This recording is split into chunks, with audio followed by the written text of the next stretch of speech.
오늘 우리 함께 말씀 보도록 하겠습니다. 오늘 말씀은 마태복음 17장 1절에서 13절입니다. 마태복음 17장 1절에서 우리 13절까지 우리 교독으로 읽습니다. 제가 먼저 읽습니다. 엿새 후에 예수께서 베드로와 야고보와 그 형제 요한을 데리시고 따로 높은 산에 올라가셨더니 그들 앞에서 변형되사 그 얼굴이 해같이 빛나며 옷이 빛과 같이 희어졌더라. 그때 모세와 엘리야가 예수와 더불어 말하는 것이 그들에게 보이거늘 베드로가 예수께 여쭈어 이르되 주여 우리가 여기 있는 것이 좋사오니 만일 주께서 원하시면 내가 여기서 초막 셋을 짓되 하나는 주님을 위하여 하나는 모세를 위하여 하나는 엘리야를 위하여 하리이다.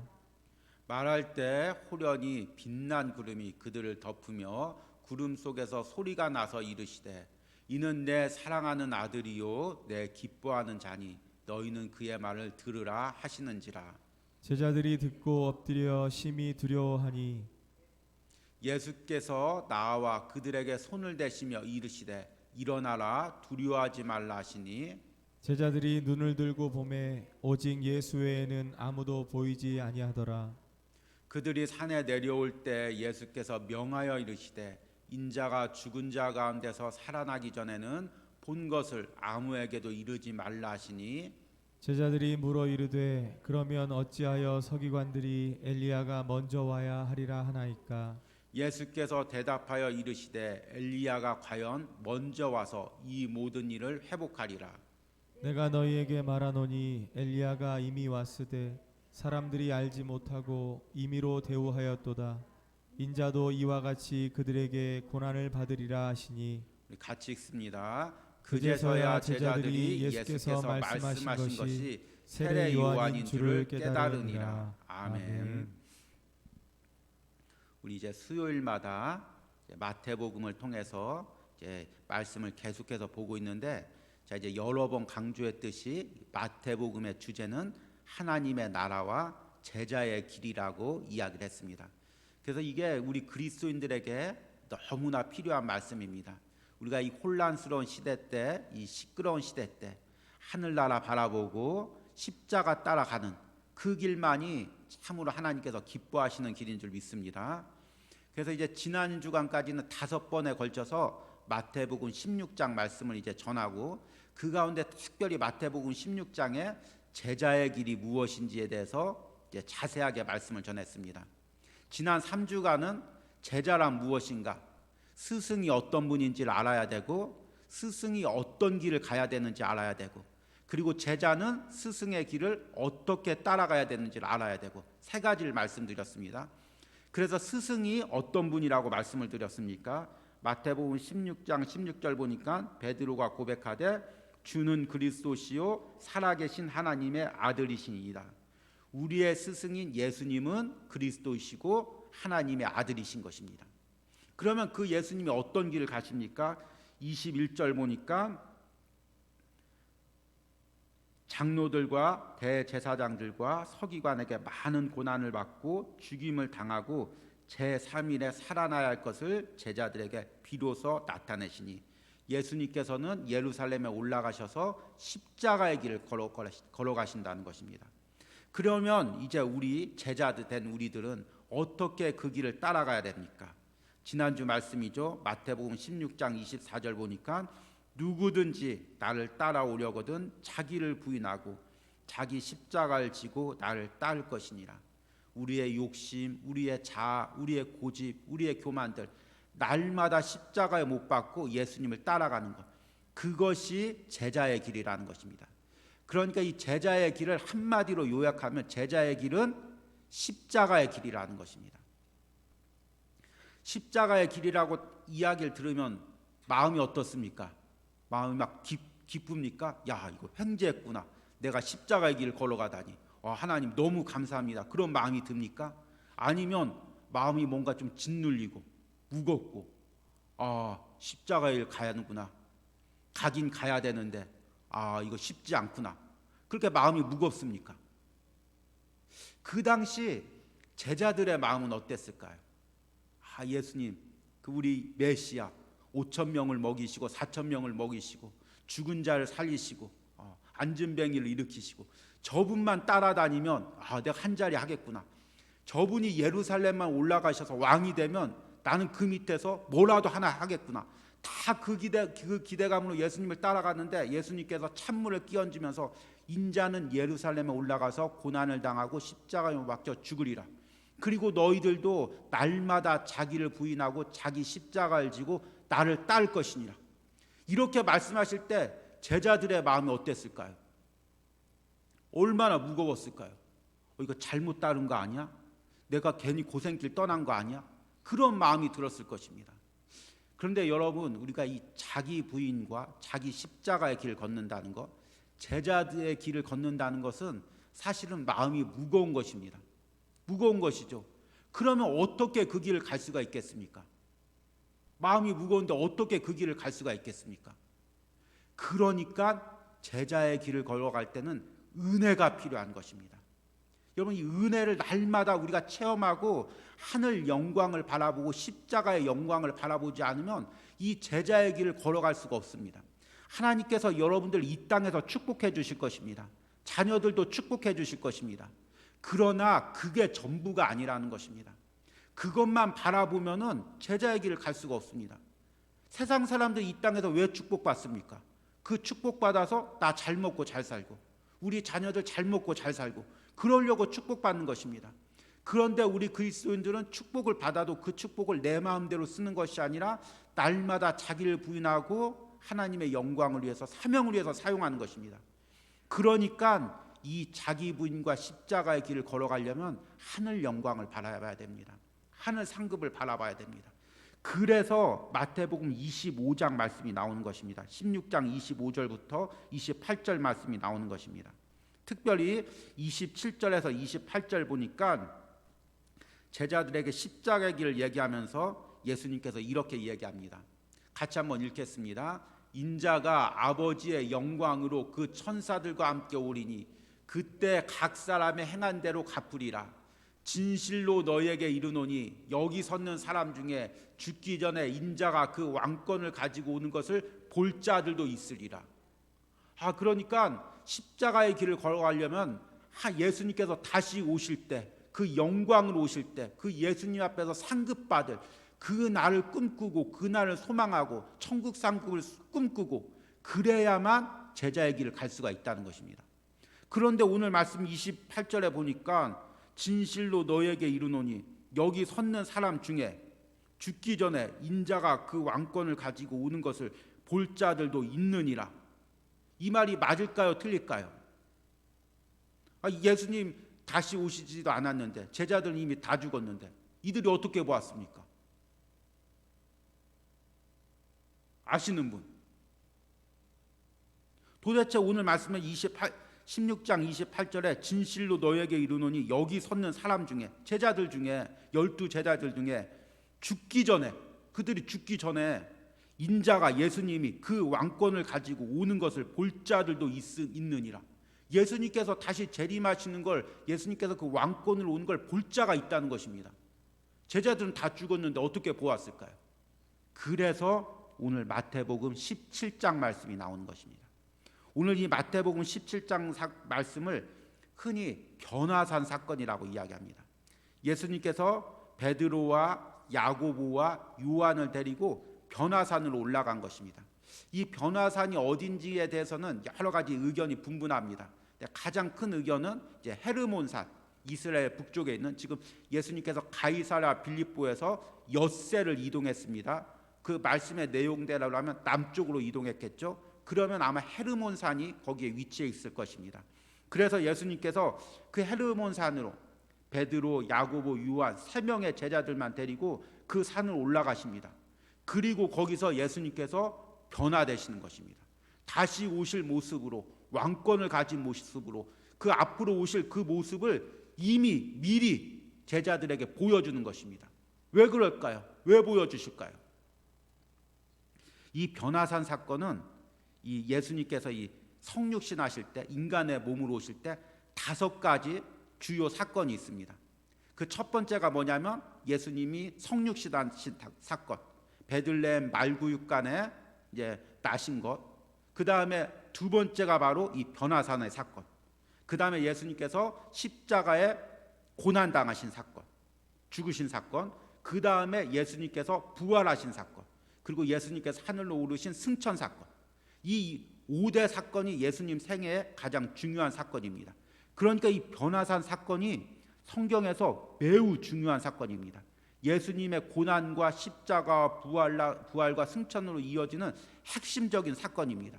이 사건을 이해해야 예수님의 십자가의 의미를 이해할 수가 있는 것입니다.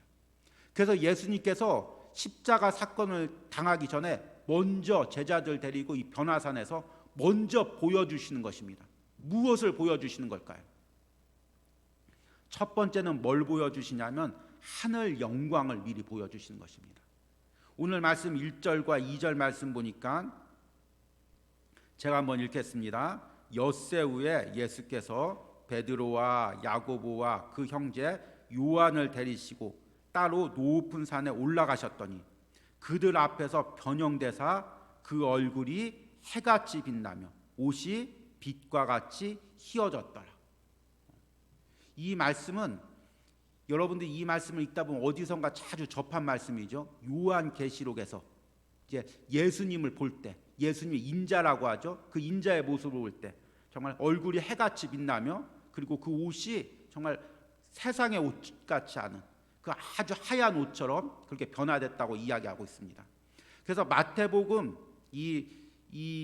그 변화산 사건이 마가복음, 누가복음에도 같이 나오는데요. 마가복음 9장 3절에 보니까 이렇게 나와 있습니다. 그 옷이 광채가 나며 세상에서 빨래하는 자가 그렇게 희게할 수 없을 만큼 매우 희어졌더라. 그러니까 세상의 옷이 아닌 세상의 어떤 재료로도 그 색깔을 낼 수 없을 만큼 광채가 나도록 하얀 옷을 예수님께서 입으셨다는 것입니다. 그것은 예수님의 성육신하신 모습이 아니라 하나님의 아들이신 그 실체의 모습을 제자들에게 보여주신 것입니다. 그러니까 그 제자들이 지금 예수님을 따라야 됩니다. 근데 인간 예수님을 알고서는 그 십자가의 길을 따라갈 수도 없고 그 사명을 감당할 수가 없습니다. 그래서 예수님께서 하늘나라에 계신 그 모습, 하나님 우편에 계신 그 모습을 미리 제자들에게 보여주시는 것입니다. 그리고 그 영광에 감격해서 그 영광에 흠뻑 빠져서 그 은혜로 그 이제 모든 사명을 감당할 수 있도록 미리 보여주시는 것입니다. 예수님은 이 땅에 오실 때 이사야서 말씀 보니까 볼품없는 모양으로 오신다고 합니다. 그래서 사람들이 아무도 예수님을 그리스도인지 알아보지 못한다고 이야기합니다.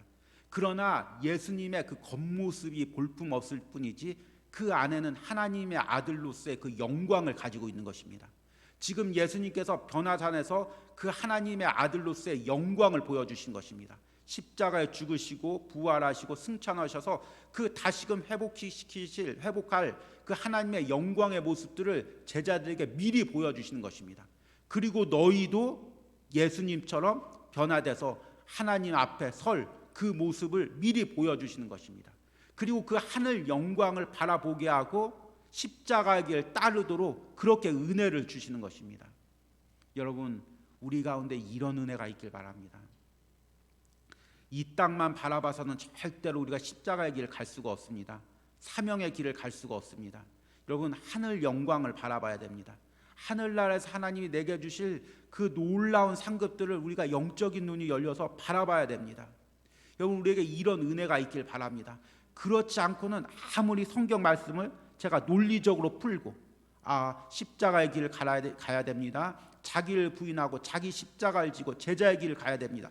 아무리 이야기를 해도 그게 머리로는 이해되는데 이 땅의 것들 놓지 못해서, 이 땅의 욕망들 놓지 못해서, 이 땅에서 얽히고 설킨 그것들을 풀지를 못해서 하늘나라 바라보고 갈 수가 없는 것입니다.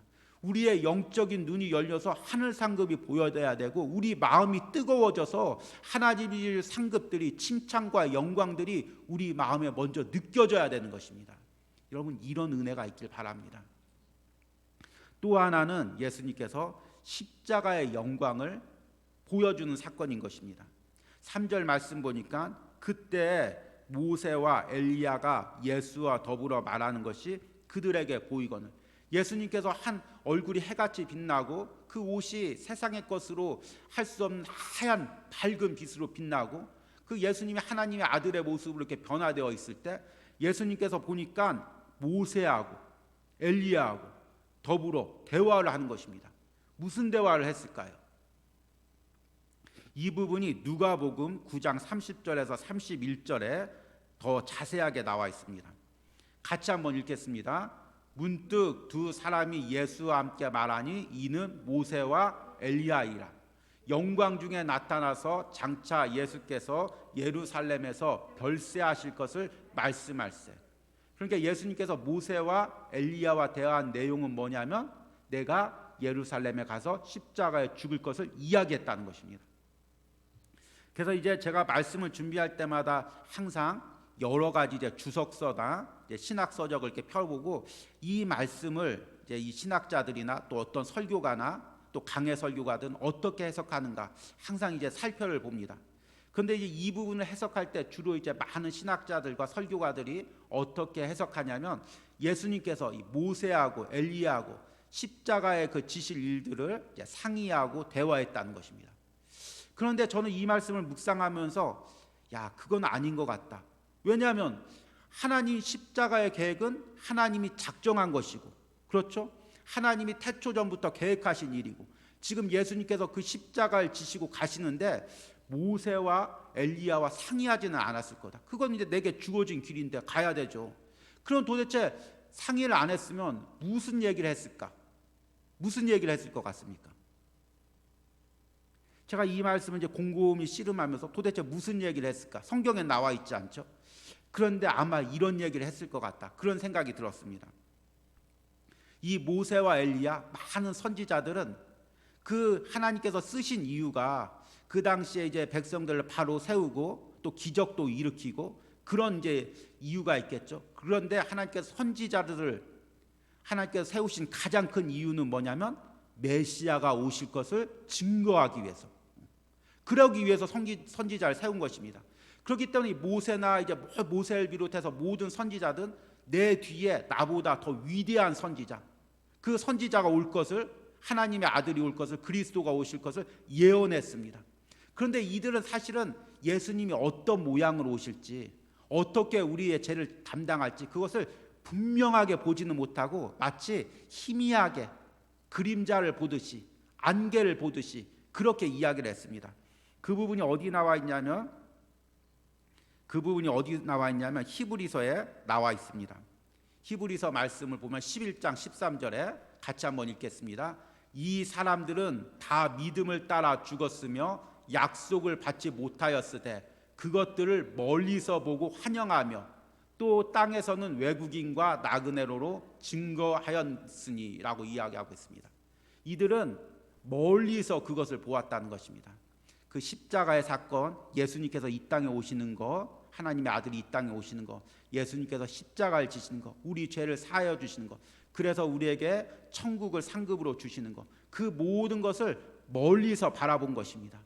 그리고 예수님께서 오늘 말씀에 그 모세와 엘리야를 이야기하면서 너희들이 그렇게 일평생 헌신하고 수고하면서 선지자로 살아가면서 증거했던 그 십자가의 사건이 이제 지금 이 땅에서 이루어진다. 그 십자가의 영광의 사건을 지금 그들에게 말씀하고 있는 것입니다. 그 십자가의 영광의 사건을 보여주고 있는 것입니다. 여러분, 지금 우리는 십자가를 보질 못했습니다. 예수님 십자가 지고 가는 그 사건들을 보질 못했습니다. 그런데 예수님의 제자나 예수님을 살던 그때 사람들 중에서는 예수님께서 십자가를 지고 가시는 것을 보았습니다. 얼마나 마음이 아팠을까요? 얼마나 두려웠을까요? 얼마나 끔찍했을까요? 그런데 그것은 인간의 생각이고 그것이 바로 영광의 사건이라는 것입니다. 이 세상 인류의 사건 중에서 그것보다 더 큰 사건이 어디 있습니까? 그것보다 더 큰 영광의 사건이 어디 있습니까? 예수님께서 그 십자가를 지시고 가는 그 영광의 사건을 지금 모세와 엘리야에게 이야기하고 제자들에게 이야기하고 있는 것입니다.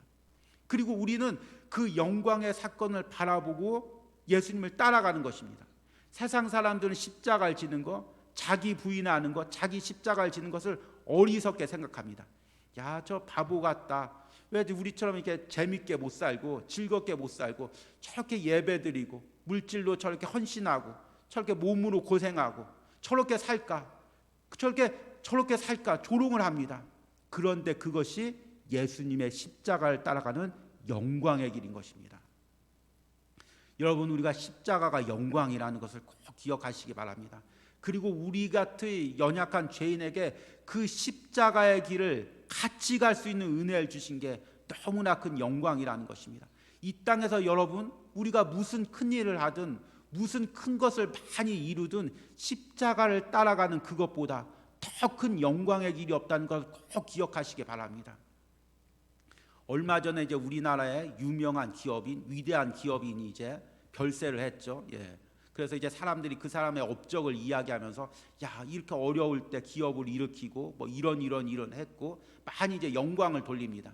그런데 세상에서 어떤 성공을 해서 영광을 돌리는 것보다 우리가 예수님의 십자가를 따라가는 그 영광과 비교할 수 없다는 것입니다. 여러분, 이것을 믿으십니까? 그러기에 우리가 날마다 자기를 부인하고 자기 십자가를 지고 예수님을 따라가는 것입니다. 이것이 영광의 길임을 깨닫지 못하면 그 길을 따라갈 수가 없는 것입니다. 마지막으로 이제 이 변화산의 사건은 사명의 확신을 가지게 해주는 사건입니다. 4절 말씀 보니까 이제 이 사건을 보고 예수님께서 모세와 엘리야와 대화하는 것을 보고 4절에 베드로가 예수께 여쭈어 이르되 주여, 우리가 여기 있는 것이 좋사오니 만일 주께서 원하시면 내가 여기서 초막 셋을 짓되 하나는 주님을 위하여, 하나는 모세를 위하여, 하나는 엘리야를 위하여 하리이다 라고 이야기하고 있습니다. 이 마태복음에는 그래도 좀 점잖게 이렇게 표현을 했습니다. 그런데 똑같은 본문이 누가복음에는 더 실제적인 사건을 더 디테일하게 표현합니다. 누가복음 9장 32절에서 33절 보니까 베드로와 함께 있는 자들이 깊이 졸다가, 지금 막 졸다가 예수님 기도하시고 예수님 변화되는데 그거 제대로 바라보지도 못하고 졸고 있다가 온전히 깨어나 예수의 영광과, 그제서 이제 예수님 영광으로 변화된 걸 보죠. 및 함께 선 두 사람을 보니 두 사람이 떠날 때 베드로가 예수께 여짜오되 주여, 우리가 여기 있는 것이 좋사오니 우리가 초막 셋을 짓되 하나는 주를 위하여, 하나는 모세를 위하여, 하나는 엘리야를 위하여 하사이다 하되 자기가 하는 말을 자기도 알지 못하더라. 그러니까 이 베드로가 졸고 있다가 어느 날 갑자기 보니까, 어느 순간 보니까 예수님께서 영광 중에서 변화되어 있는 것입니다. 그리고 모세와 엘리야와 대화하는 것입니다. 그러니까 잠결에 막 제정신도 못 들고 그냥 예수님, 제가 여기서 집을 짓고 하나는 예수님 위해서, 하나는 모세를 위해서, 하나는 엘리야를 위해서 짓고 여기서 그냥 이렇게 머물러 있겠습니다. 그렇게 대답하는 것입니다. 그리고 자기가 무슨 말을 하는지도 알지 못한다고 성경에는 기록하고 있었습니다. 지금 예수님께서 이 변화의 사건을 왜 보여주시는 것입니까? 여기 머물라고, 여기서 우리가 같이 집 짓고 이 땅에 머물라고. 그게 아니라 내가 십자가의 길을 지고 가야 되는데 이것이 너희들 이해를 못하니까, 내가 왜 십자가를 지는지 이해를 못하고 그 십자가를 따라오는 것도 너희가 엄두가 나지 않으니까 하늘 영광을 보여주고 십자가의 영광을 보여주고 이 영광을 바라보고 이 땅에서 고난이 있어도 핍박이 있어도 나를 따라오라, 하늘나라까지 따라와라, 이 말씀이죠. 그렇죠? 그런데 베드로는 하늘 영광을 보고 따라가기는 이 땅이 좋사오니, 여기서 체험한 게 좋사오니, 여기서 은혜 누린 게 좋사오니, 여기서 초막 짓고 여기서 머물러 있겠습니다. 이렇게 대답하는 것입니다. 예수님 지금 하늘 영광을 계속 보여주고 하늘 상급을 보여주는데 자꾸 우리는 이 땅의 것, 이 땅에서 머물고 이 땅에서 받은 축복에 안주하고 자꾸 안주하려고 하는 게 우리의 인간된 마음이라는 것입니다. 그런데 5절 말씀에 이렇게 하나님께서 직접 이야기합니다. 보여줘도 못 깨달으니까 이제 하나님께서 직접 소리를 내서 직접 말씀하십니다. 5절 말씀 보니까 말할 때 호련히 빛난 구름이 그들을 덮으며 구름 속에서 소리가 나서 이르되 이는 내 사랑하는 아들이요 내 기뻐하는 자니 너희는 그의 말을 들으라 하는지라. 하나님이 얼마나 답답하셨을까요? 얼마나 답답하면 보여줘도 안 되니까, 그 환상을 보여줘도 안 되니까, 그 모세와 엘리야를 보여줘도 안 되니까, 은혜를 끼쳐도 안 되니까 하나님께서 직접 말씀하셔서 이는 내 사랑하는 아들이니 너희는 그를 따르라, 그의 말을 들으라 이야기하는 것입니다. 여기에는 무슨 의미가 담겨 있냐면, 그 예수님께서 말씀하실 때 너희가 이해되지 못해도, 받아들이지 못하겠어도 순종하고 따라오라는 것입니다. 예수님께서 십자가를 지신다고 이야기할 때 그 너희가 왜 우리 메시아가 십자가를 지셔야지 이해하지 못해도 그 십자가의 길을 너희도 따라오라 이야기할 때 나는 두려워서 십자가를 못 따라가겠는데, 그렇게 생각할지라도, 이해하지 못하더라도, 받아들이지 못할지라도 하나님이 주신 사명을 순종하고 따라가라는 것입니다. 하나님께서 오죽 답답하면 이렇게 말씀하신 것입니다. 우리는 그렇죠. 우리는 계속 하나님, 내가 왜 이것을 감당해야 됩니까? 내가 이것을 감당한다고 해서 무슨 교회의 덕이 되고 무슨 사람이 변화됩니까? 그냥 나만 고생하는 거 아닙니까? 이렇게 마음먹을 때가 많이 있습니다. 그리고 이렇게 불평하고 기도할 때가 많이 있습니다. 다들 아니신 것 같으네. 저만 그런 것 같습니다. 우리는 인간이니까 이해가 안 되니까 왜 이 사명을 감당하게 하는지 이해가 안 됩니다. 그런데 사명은 이해해서 감당하는 게 아닙니다. 사명은 은혜로 감당하는 것입니다. 이해해서 감당하면 세상에 사업하는 거나 세상 일하는 거나 똑같죠. 사명은 은혜로, 때로는 정말 이해하지 못해도 왜 내가 이 십자가를 져야 되는지, 이 고난을 감당해야 되는지 이해하지 못해도 순종하는 마음으로, 나는 이해하지 못하지만, 나는 깨닫지 못하지만 이 감당하는 일 뒤에 하나님께서 펼치실 일들이, 하나님이 영광 받아주실 그 일들이 있음을 믿음으로 믿고 그 길을 감당하는 것이 바로 사명인 것입니다. 제자들이 과연 십자가의 길을 언제 이해했을까요? 예수님이 십자가에서 죽으실 때, 부활하셨을 때, 승천하셨을 때, 전도하셨을 때, 아니면 순교했을 때, 그 일평생 살아가면서 언제 십자가의 길을 온전히 이해했는지는 저도 잘 모르겠습니다. 아니면 또 평생 살면서 온전히 이해하지 못하고 하늘나라 가서야, 그때서야 다 깨달았을 수도 있습니다. 그러나 이해하지 못해도 그들이 평생 예수님의 복음을 전하고 십자가의 복음을 전하고 사명 감당하고 마지막에는 순교한 모습을 볼 수가 있는 것입니다. 여러분은 지금 무슨 사명이 주어졌습니까? 교회에서 어떤 직분이 주어졌습니까? 또 어떤 사명을 감당합니까? 근데 그게 다 이해가 됩니까? 하나님께서 이렇게 하셔서 이렇게 쓰고 이렇게 하면 이제 앞으로 이렇게 될 거고, 나를 통해서 이 사명을 통해서 우리 교회 이렇게 할 거고, 다 이해가 되십니까? 이해가 안 될 때가 있습니다. 그리고 또 어떤 때는 내가 열심히 했는데 결과가 눈에 보이지 않을 때가 있습니다. 그런데 그럼에도 불구하고 여러분, 이해하지 못해도 그 하늘 상급 바라보고 나는 실수해도 하나님은 실수가 없으신 분임을 깨닫고 우리가 믿음으로 그 사명을 감당하는 은혜가 있길 바랍니다.